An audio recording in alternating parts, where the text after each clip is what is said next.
कक्षा 10 के प्रिय छात्रों, जैसा कि मैंने इससे पहले समास शुरू किया था और समास में अव्ययभाव समास और तत्पुरुष समास की चर्चा की थी और तत्पुरुष समास के सभी विभक्तियों की चर्चा की शॉर्टकट में। और मुझे लगता है कि मैंने थोड़ा सा सरलता से सप्तमी तत्पुरुष का उदाहरण बहुत कम दिया।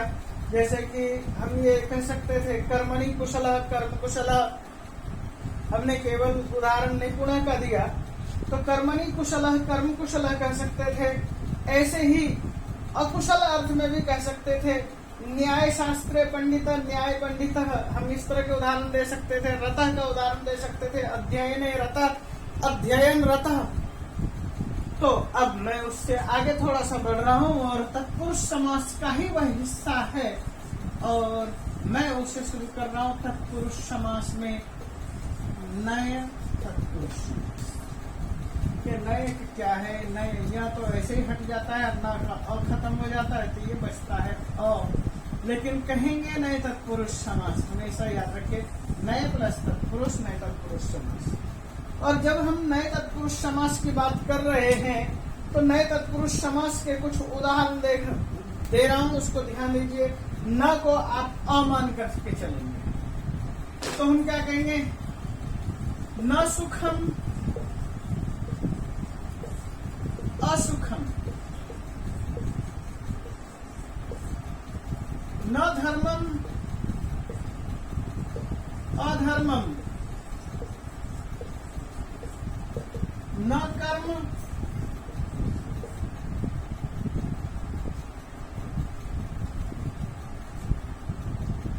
अकर्म, न ज्ञान अज्ञान। हम इस तरह के उदाहरण देखेंगे और इस तरह के ही उदाहरण मिलते हैं। तो आपके सामने और भी मैं कुछ उदाहरण देता हूं। न पवित्रम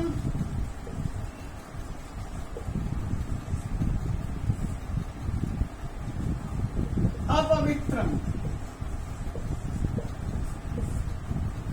तो एक तरफ न है और एक तरफ अ है। न को हटा करके हमने अ रखा है। न उपकार, यहाँ पर कुछ ऐसे शब्द हैं न उपकार, यहाँ पर उपकार नहीं होगा बल्कि अन हो जाएगा न के बदले में अनुपकार। आप हिंदी में एक शब्द पढ़ते हैं न पढ़ अनपढ़, ठीक उसी तरह ये हिंदी के अनुप्रास याद रखिए। तो इस तरह के ये जो उदाहरण होती है न हिंसा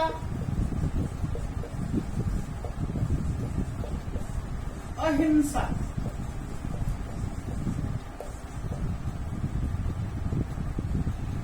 न अंत, इसके साथ मैं अब दे रहा हूं उदाहरण। न अंत अनंत,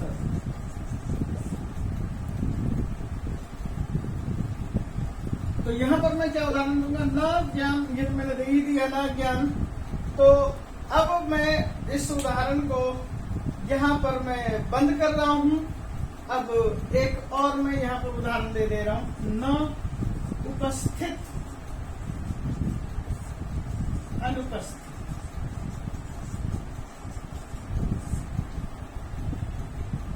न उत्तम उत्तमम, ऐसा लिखते हैं न उत्तमम अनुत्तमम, न रूपम अनुरूपम, न रूपम अननुरूपम। अरूपम भी लिखेंगे।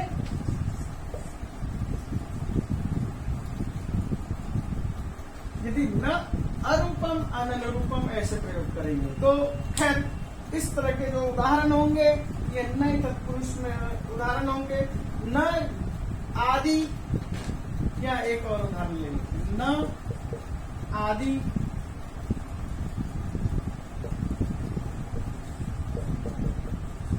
अनादि,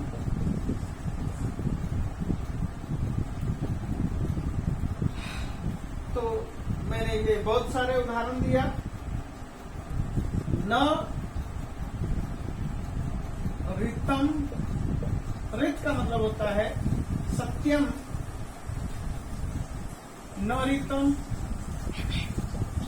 तो न ऋतम अनृतम, ऋत का मतलब होता है सत्य, और न सत्यम असत्यम। इस तरह से मैंने ये नए तत्पुरुष समास के बहुत सारे मैंने उदाहरण रखे, और इस तरह के उदाहरण के अतिरिक्त भी आपको उदाहरण मिलेंगे, उस चीज को देख सकते हैं। आगे किताबों में देखेंगे, समय समय पर जो भी चीज पढ़ते चलेंगे, और उसके बाद आगे एक अगला समास शुरू करते हैं, और वह समास है कर्मधारय समास।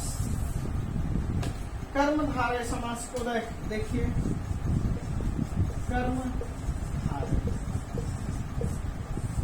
कर्मधारय समास दो तरह का होता है, समानाधिकरण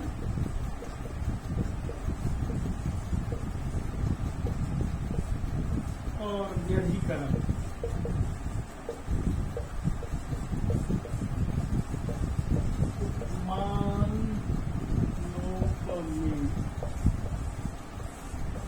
हम इस तरह से उदाहरण देखेंगे, और अब मैं आपके सामने कर्मधारय समास का उदाहरण देता हूँ।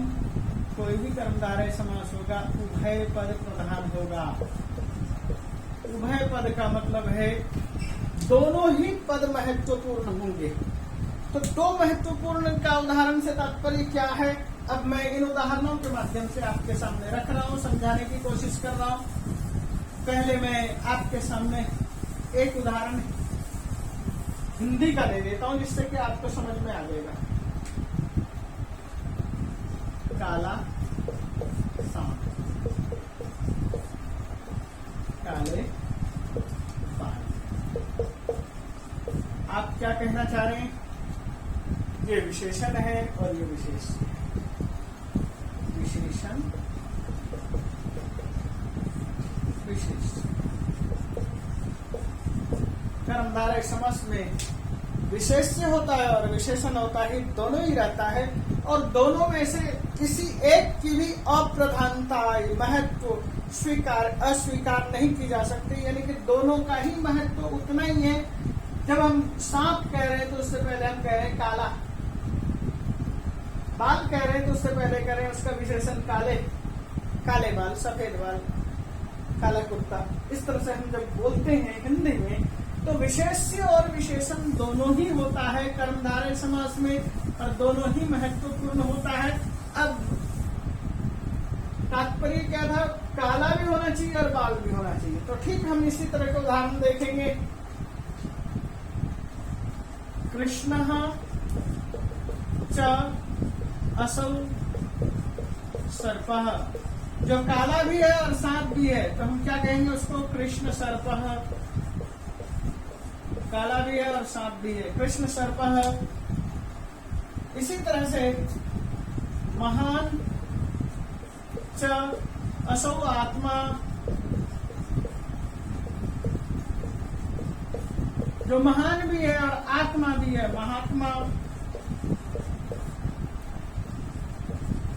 महान च असौ आशयः, आशय का अर्थ होता है मुख। महाशयः। तो हम इस तरह के शब्दों को देखेंगे। इसी तरह से और भी कुछ शब्द होंगे जिसके साथ हम रंग के साथ मिलान कर रहे हैं, जैसे कि यहाँ पर हमने देखा था, ठीक उसी तरह से नीलम। अभी तक हमने ये पुल्लिंग का प्रयोग किया था, इसलिए असौ शब्द था। अब नपुंसकलिंग ले रहे हैं, इसलिए तत् का प्रयोग होगा। नीलम च तत्कमलम,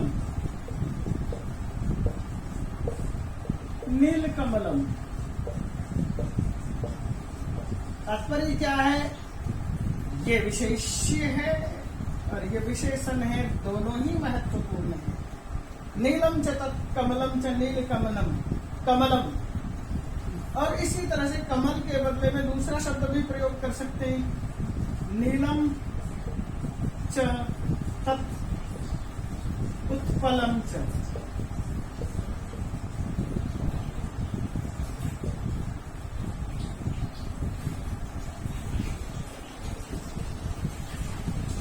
जैसा कि मैंने कहा कमल का ही पर्यायवाची शब्द है उत्पल, इसलिए मैंने लिख दिया नीलम च तत् उत्पलम च नीलोत्पलम। तो इस तरह के समास में इस तरह के उदाहरण होंगे और दोनों ही पद महत्वपूर्ण होंगे, और दोनों पद के महत्वपूर्ण के साथ इसके अलावा कुछ और भी उदाहरण देख सकते हैं।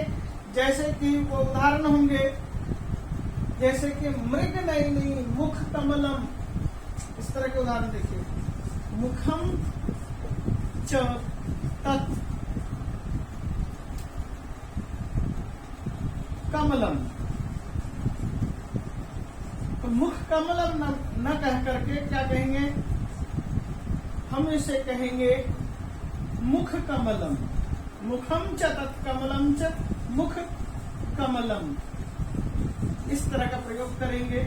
तो तात्पर्य क्या है कि और भी इस तरह के इव के साथ भी उदाहरण होता है। मीन नयनम, मीन इव नयनम, हरिण नयनम, हरिण इव नयनम, इस तरह से शब्द का भी प्रयोग करते हैं। और ये होता है कर्मधारय समास में, और कर्मधारय समास में बहुत ज्यादा उदाहरण देने से कोई फायदा नहीं है। इस तरह से इसके अलावा हमारे पास कुछ समानाधिकरण के साथ कुछ व्यधिकरण के उपमानोपमेय का उदाहरण दे रहा हूं, वही जो मैंने अभी छोड़ा इव लगा करके। घनश्याम, घन इव श्याम, घनश्याम, जो घन भी है और श्याम भी है, घन के समान है और श्याम है, जो श्याम है घन की तरह से है, घन श्याम कहेंगे। चंदन इव शीतल,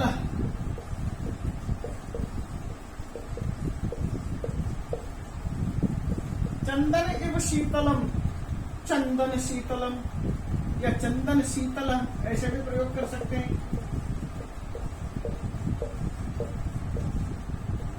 तो यहाँ पर तात्पर्य क्या है, जो मैंने पहले कहा, उपमान प्लस उपमेय, उपमान की उपमेय के साथ एकात्म भाव प्रदर्शित करना। पुरुष सिंह, पुरुष एवं सिंह, पुरुष सिंह,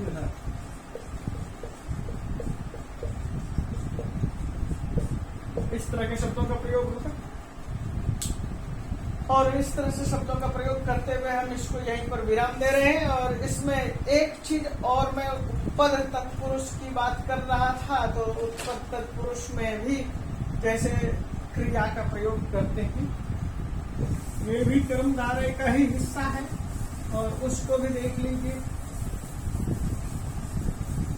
वो भी ज्यादा कठिन नहीं है, ज्यादा ही सरल है। उपपद तत्पुरुष,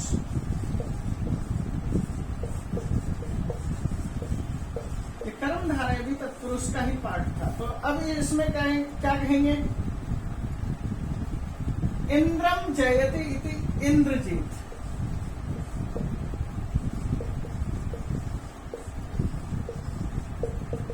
इंद्र भी है और जय भी है, दोनों ही अर्थ का प्रयोग करना है। इंद्रजीत,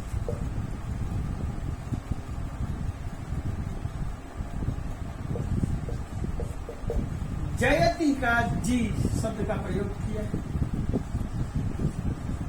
कुंभम करोति इति कुंभकार। हम इस तरह के शब्दों का प्रयोग करेंगे। स्वर्णकार, कुंभकार। जलम ददाति,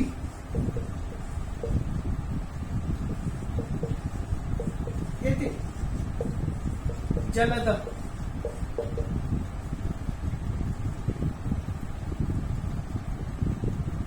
ऐसे ही वेदम पठति इति वेद पाठी, श्लोकम पठति इति श्लोक पाठी। इस तरह से जो है उदाहरण होंगे उत्पत्ति तत्पुरुष समास में। अब मैं बात करता हूं संख्याओं की। जहां पर संख्या दी हुई होगी वो द्विगु समास।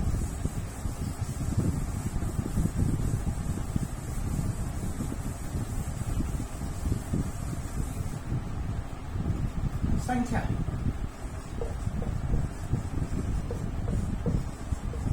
पूर्वो द्विगु। द्विगु की पहचान है संख्या। संख्या आप जानते हैं 1 से 9 तक की संख्या, और हम यहाँ पर उन्हीं उदाहरणों को आपके सामने रख रहे हैं, जैसे त्रिभुजम। अब त्रिभुजम किसे कहते हैं? कहेंगे तिस्रः भुजा, या इसको आप ये कहेंगे त्रयाणाम भुजानाम समाहार। त्रिभुज या त्रिभुजम। ऐसे ही चतुर्भुजम, चतुर्नाम भुजानाम समाहार।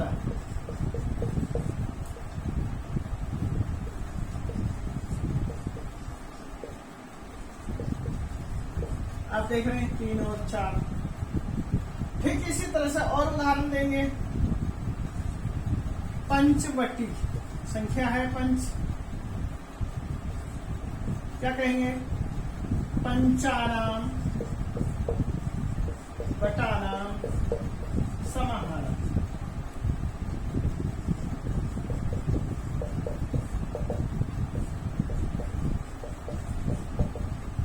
हम इस तरह से उदाहरण देखेंगे। पंचवटों का समूह और सप्तऋषि।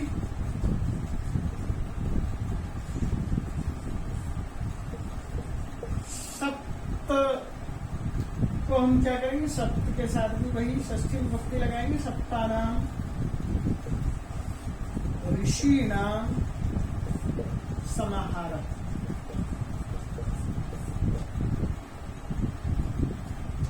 चतुश्लोकी,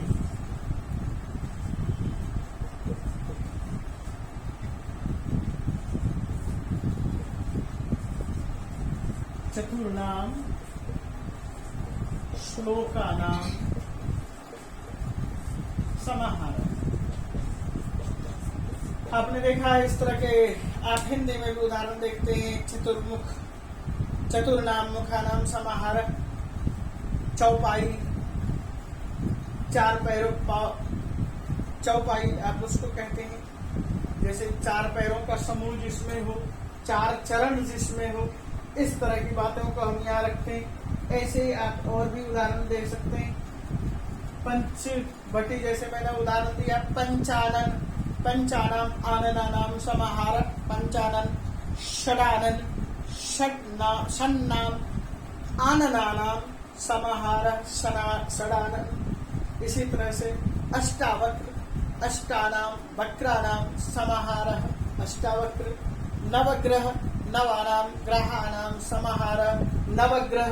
तो मैंने सारे के सारे उदाहरण आपके सामने रख दिए, संख्याएं आपके पास रख दी हैं, और अब मैं इसके आगे बढ़ रहा हूं। वह है बहुव्रीहि। ध्यान दीजिएगा, बहुव्रीहि।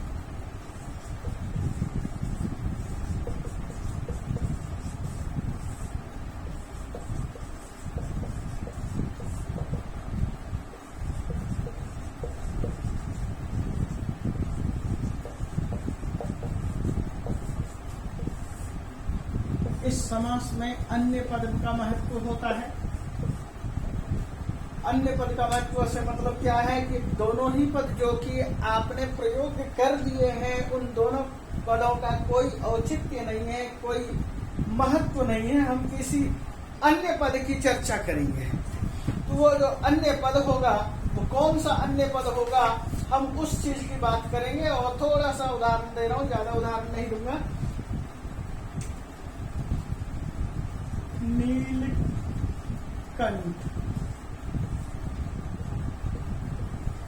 नीलम कंठम यस्य स।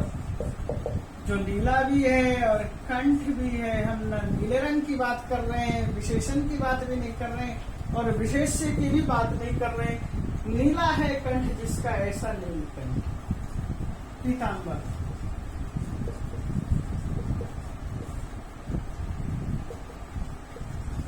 पीतम अंबरम यस्य स। जो पीत है और अंबर है, जिसका जो पीला है और कपड़ा है, जो न तो हमें पीले रंग की जरूरत है ना ही हमें कपड़े की जरूरत है, ऐसी चीजों को हम कहते हैं पीतांबर। तो नीलकमल, पीतांबर, इस तरह से शब्दों का भी प्रयोग हम कर सकते हैं।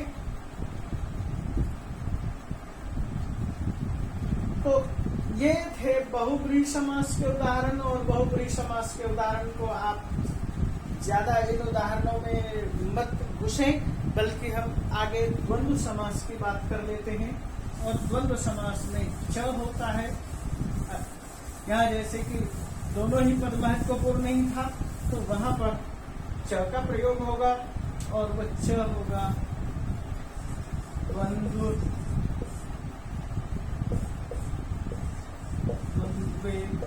च। यहाँ पर भी जो दो तरह के उदाहरण होगा, इतरेतर योग द्वंद्व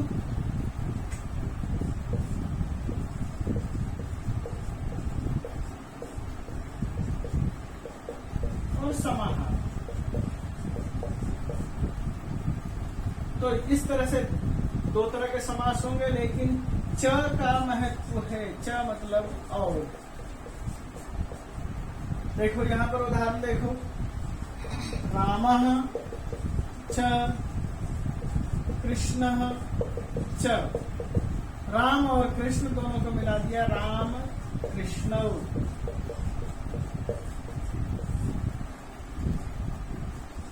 लता च, माला च। अब द्वितीय, यहाँ आकारांत शब्द है इसलिए द्वितीय विभक्ति रखेंगे, द्विवचन रखेंगे, लता माले। इस तरह के उदाहरण होंगे। तो इन उदाहरणों को देख करके हम अच्छी तरह से समझ सकते हैं कि द्वंद्व समास में च का प्रयोग होता है। और इसके अतिरिक्त भी यदि आप उदाहरण देखना चाहेंगे तो धर्मश्च कर्मश्च धर्म कर्म, कर्मश्च कर्मश्च अर्थश्च, कामश्च धर्म अर्थ काम मोक्ष, वसंत च ग्रीष्म च शिशिर च। वसंत, ग्रीष्म, शिशिरा, अनेक नाम ले सकते हैं। राम च कृष्ण च महेश च, राम कृष्ण महेशः। देवश्च दत्तश्च, श्रुतश्च देवदत्त, श्रुतः। इस तरह से बहुत सारे नामों को हम जोड़ सकते हैं। इसको और सरल करता हूँ, आकाशः च दीपः च सुरेशः च, आकाश दीप सुरेशः। इस तरह से शब्दों का हम प्रयोग करेंगे। यह होगा द्वंद्व समास। और द्वंद्व समास में दोनों ही पद की प्रधानता होती है, लेकिन च का महत्व है। च का मतलब और का महत्व है। और इस तरह से मैं आपके सामने द्वंद्व समास के कुछ उदाहरण रख चुका, और द्वंद्व समास के उदाहरणों को आपने देखा। अब जो हमने कुछ उदाहरण और रखे, जैसे कि जहां पर एक ही चीजों का प्रयोग करते हैं, तो वहां पर हम क्या करते हैं, माता च पिता च। तुम क्या कहते हैं, पितरौ। पितरौ में दोनों ही आ चुके हैं, इसलिए उसको कहते हैं एक शेष।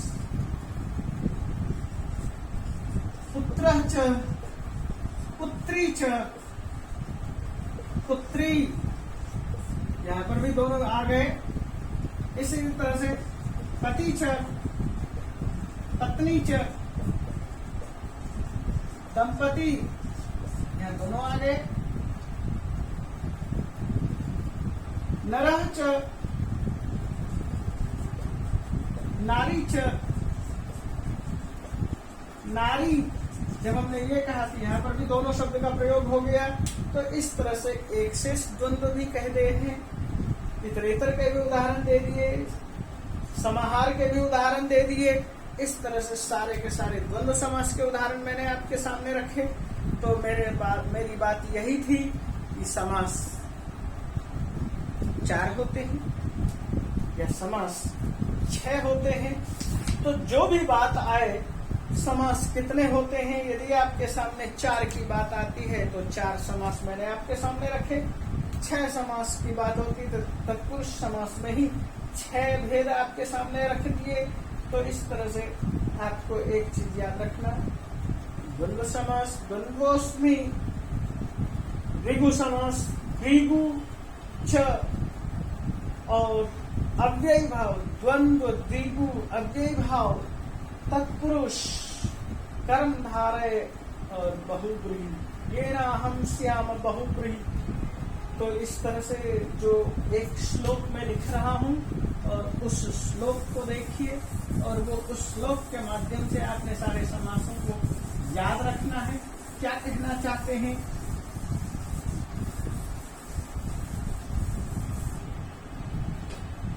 द्वंद्वोस्मि, मैं द्वंद्व हूँ। द्वंद्व से मतलब है मैं युगल हूँ। 2 भाई एक साथ पैदा होने को युगल कहते हैं। द्विगुरपि, संख्या है हमारी 1 और 2, इस तरह से हमारी संख्या है। द्विगुरपि च, और उसके बाद गृहे न में सततम अव्ययी भाव, गृहे घर में, न में सततम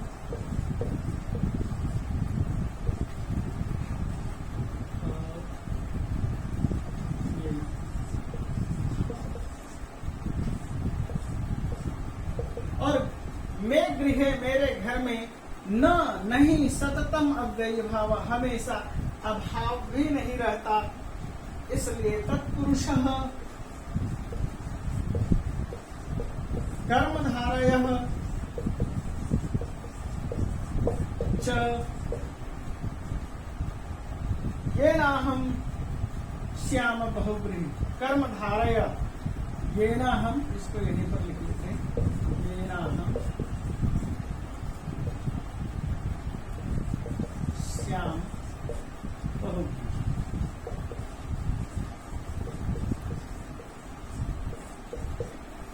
यहाँ इस श्लोक के माध्यम से सारे ही समासों को बताने की कोशिश की है।